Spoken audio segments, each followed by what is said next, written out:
Okay, now in this video we're going to talk about, like I said, this side of the balance sheet, which is the assets. But before we do that, let's just quickly review what we have talked about in the previous video.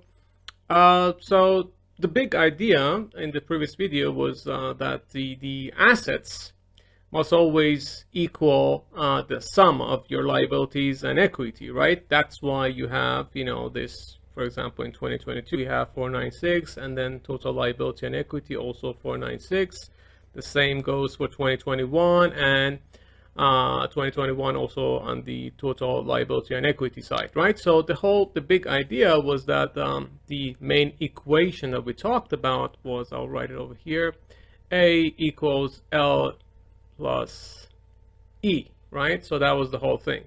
And this equation, like we said, that must always hold, and you should always see that balance. That's why it is called the balance sheet, right?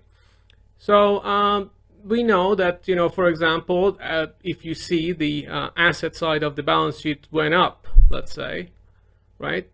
You must look for this side of the equation, see what went up this side, because we know that, any assets must be financed either through a liability or through the equity, meaning it came from the owner's pocket or it came from a third party like a loan, right? And it is possible that your asset side goes up and your equity remains unchanged, right? And that will be the way that whatever you bought was financed 100% through a liability, through a loan, right? So let's say you wanted to buy some equipment or machinery for your company, right?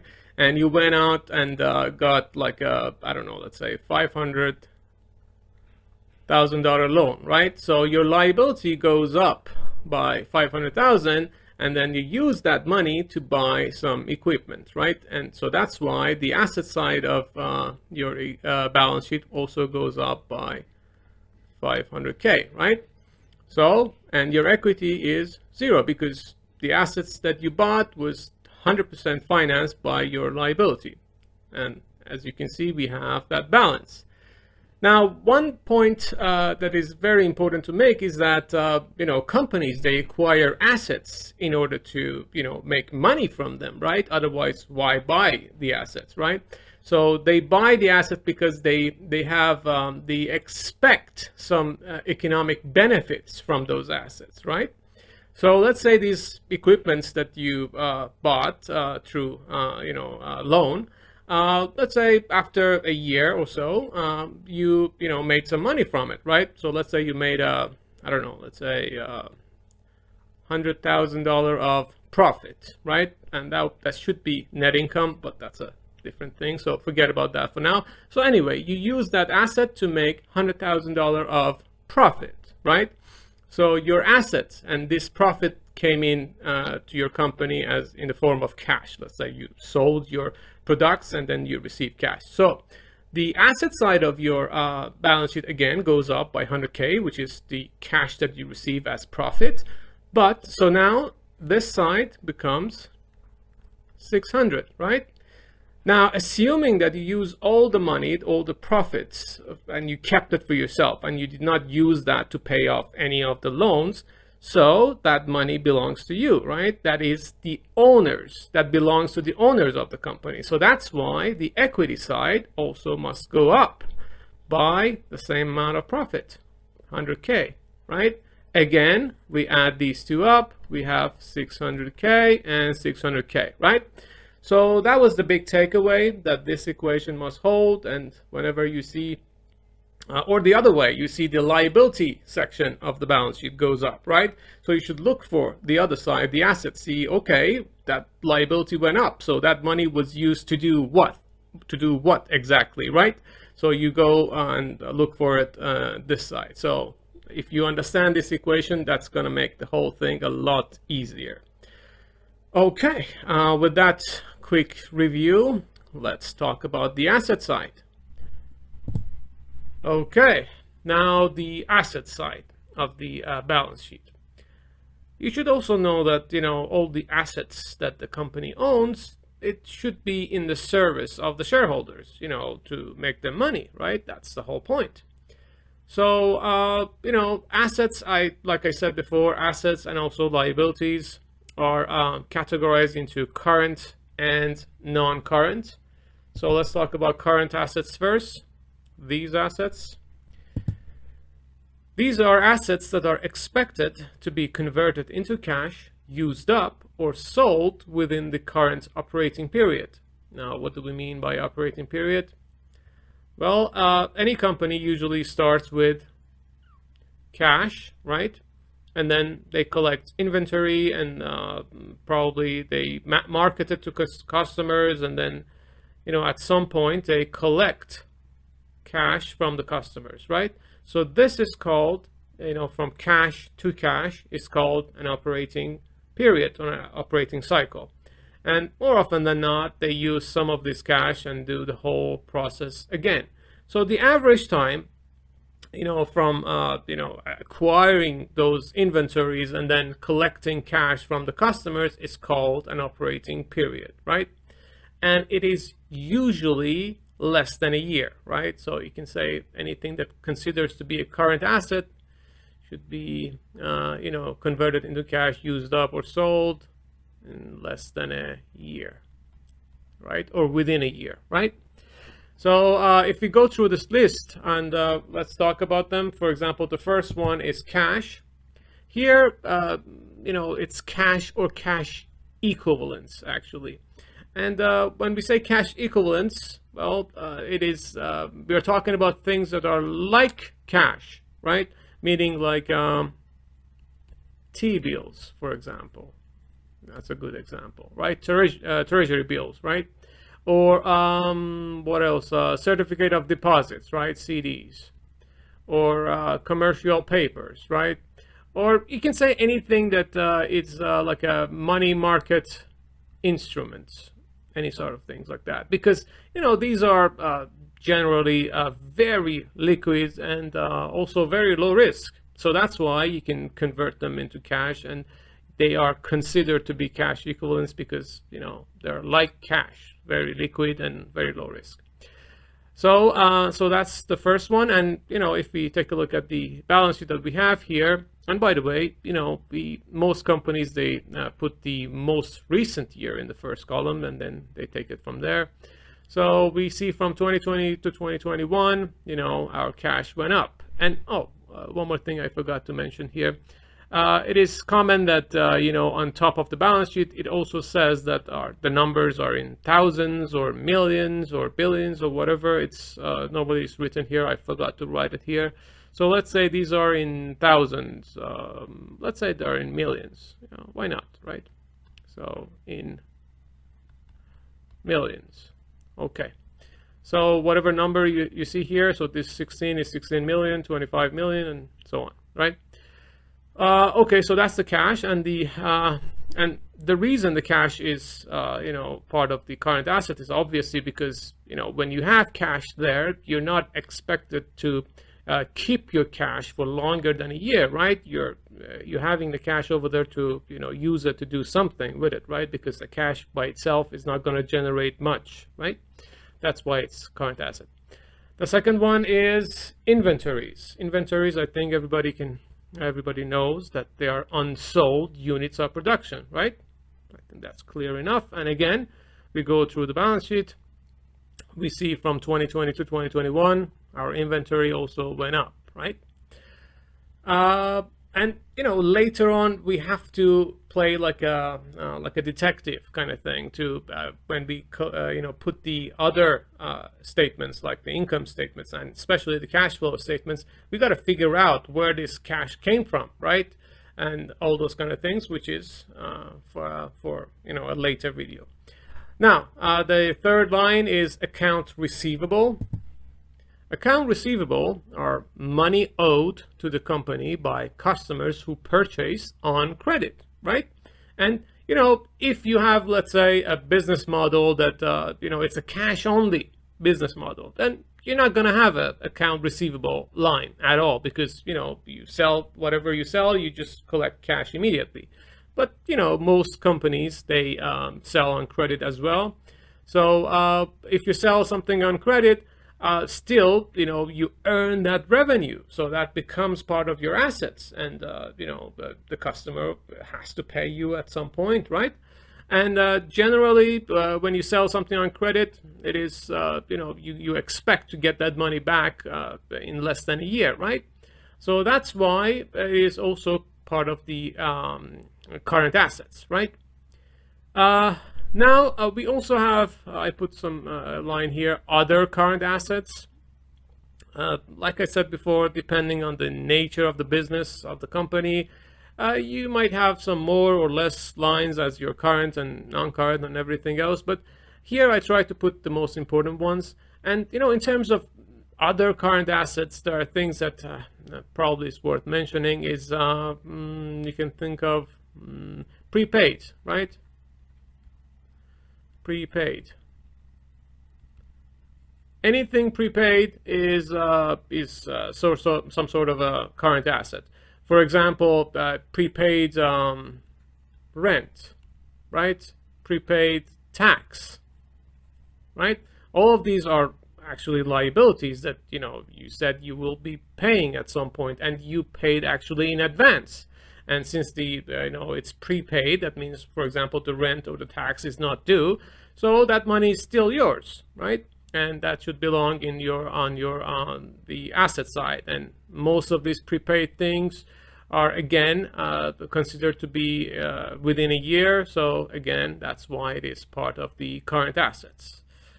Okay, and we see the other current assets in our case did not change. All right, good. So that's for the current assets. Let's move on to the non-current assets. Okay, non-current assets. These are assets that are used over a number of years to generate income. So you see, so these are, when we are talking about non-current assets, what we mean is that these are that are long-term in nature, right? So the company acquires that type of assets in order to generate income over a number of years, right? For example, if a company goes and buys, I don't know, a factory, right, or equipment or something, right? They are expecting to, that equipment, to make that investment so that that equipment can generate income for them over a number of years, right? So as you can see, the difference between current and non-current is, we're talking about, the time.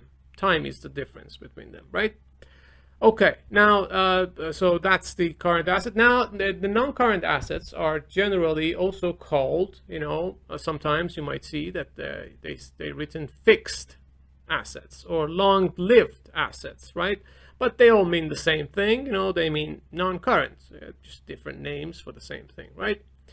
Now, if you were to create some subcategories for the non-current assets are also categorized into tangible and intangible assets, right? Now, tangible, the word tangible by itself means anything that has a physical substance, right?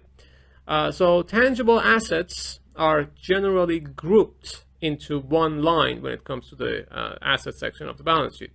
And that's the line that you see here, gross property, plant, and equipment. And it is normally shortened to this PP and E, right? This is also very common that you might see that instead of the whole thing. So they group the whole tangible assets into one line, right? And when it comes to intangible assets, well, we can, for example, talk about financial assets. Here, when I'm saying financial asset, I mean, for example, if a company owns shares of another company, let's say, or they own bonds, right? And because it's non-current, that means long-term. So their intention is to hold them for a long time, right? So that's the key point. So that's their intention.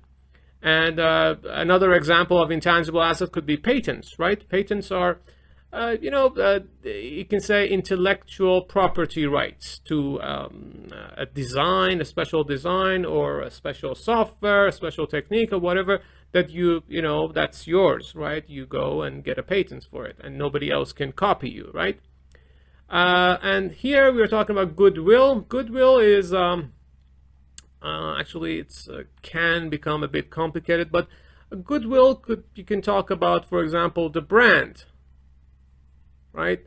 There are things that you cannot quantify it that way. For example, Coca-Cola, right? The brand itself has a lot of value. When you see that, brand, it creates a lot of value. That's part of the goodwill. Or you can say, what else? Customer loyalty, let's say, right? These are the things that you cannot put it, just easily as the tangible assets on your assets, right? But these are still part of your company, right? The customer loyalty, the brand name, or even if you have skilled workers, right? All of these could be part of those intangible things and can be categorized as your goodwill. So, two subcategories: tangible, intangible, both long-term, over a number of years to generate income. So tangible, I said that they are grouped into one line: PP&E, property, plant, and equipment. Now here we have a line, accumulated depreciation. Now that's the line that a lot of people may not be familiar with at all, or may have not even heard of it before. First of all, you see a parenthesis here around the number when it comes to cumulative depreciation. Now, parentheses in accounting, that means a negative number, right? And you may look for a company's balance sheet, and it's not necessary for everybody to use the parentheses to indicate a negative number. Sometimes they don't use the parentheses and they assume that the reader knows that number when it comes to cumulative depreciation, that is automatically a negative number. But here, since we are learning, I thought it's better to be there. So what do we mean by cumulative depreciation? Now let me give you an example. When a company goes and buys an equipment, let's say, right? Let's say they go buy an equipment worth, I don't know, let's say 100 million, right? So they go and buy that equipment. When they do that, they don't take that as an expense, right? They capitalize what they bought, that equipment, as one of their assets on the in the non-current asset section of them, right? And then they estimate a useful life for that equipment. For example, let's say this equipment has a useful life of let's make it a nice number, let's say 5 years, right? So they bought an equipment worth 100 million, and they capitalize it and on their balance sheet as something that they own. And then, but they know that this equipment that they have, it's not going to be there all the time, right? It's going to become old after a while, so they have to replace it after some time. So that's why they will estimate a useful life for that equipment, right? Now what they do is that they allocate a cost to this equipment over its useful time, right? Meaning that if this is a simple way of depreciating the asset, so they have that 100 million equipment, they will divide it by its useful life. That will be 20 million, right? So this 20 million is the cost, that they will allocate to this 100 million over its useful time, meaning that the first year, let's say they bought that, so they capitalize that. They have $100 million equipment as their asset. The next year, so that will be minus the cost, 20. So the asset is worth 80. The net value is 80, right? Then again, the next year, minus 20. So that's 60. Again, minus 20. You get the idea, right? Until it becomes zero. So that means you fully depreciate that asset, right? Then by that time you probably have to replace it or whatever, right? Now when we're talking about accumulated depreciation here, let's say we are talking about the first 2 years, right? So the accumulated depreciation is 40 million, right? So if you were to write it in the balance sheet, in the asset section, you have an asset, the gross value of your asset, because here we have gross property plant. So the gross value of your asset, your equipment, is 100, right? Then the accumulated depreciation, the accumulated cost to that asset over these 2 years is 40. So the net is 60, right?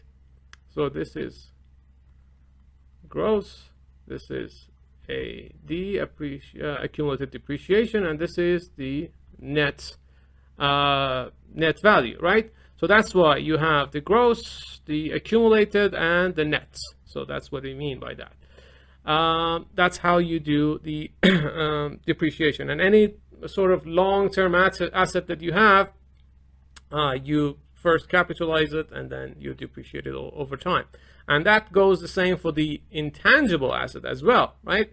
So patents is a good example to use. For example, because patents also have an expiration date, right? So you have a specific design or the software or something. After a while, then the patents will be expired. So we can use that as the useful life of that patent. For example, let's say, I want to keep it simple. Let's say you have a patent that you paid 4 million for it, and then the useful life of that patent, again, I want to keep it simple. Let's say that is also 4 years, right? So 4 million for the patent, 4 years is the useful life, 1 million is the cost. So you do the same thing. You capitalize the patent first, then you do the same thing. You cost it. You allocate the cost over time, over the useful life, right? So that's 3, then again 1, 2, 1, right? You get the idea. Again 0. So again, you fully put. But when it comes to the intangible assets and tangible assets, it's the same exact process, but there are 2 different names for it, right? So when we do that, when it comes to the tangible assets, this process of allocating the cost over its useful time is called depreciation. When we are talking about an intangible asset, it's called amortization. Same thing, just different name. When you see amortization on the balance sheet, now you know what it means. We are talking about an intangible assets. Now the question is, are all the long-term assets, non-current assets, are supposed to be depreciated or amortized? No. Anything that you cannot estimate a useful life for it, that should not be depreciated or amortized, right? For example, when it comes to tangible assets, when we were talking about land, right? Land cannot be depreciated, right? Because what is the useful life of that land, right? And when we're talking about, for example, in terms of financial asset, let's say the company buys the shares of another company as their assets, right? So, you know, when we're talking about common shares, they are their expected life is supposed to be as long as that company exists. So theoretically, that's unlimited, right? So that's why there is no amortization. Okay, now we have talked about the asset section of the balance sheet, current, non-current, and in the next video, we will talk about liabilities. See you in the next video.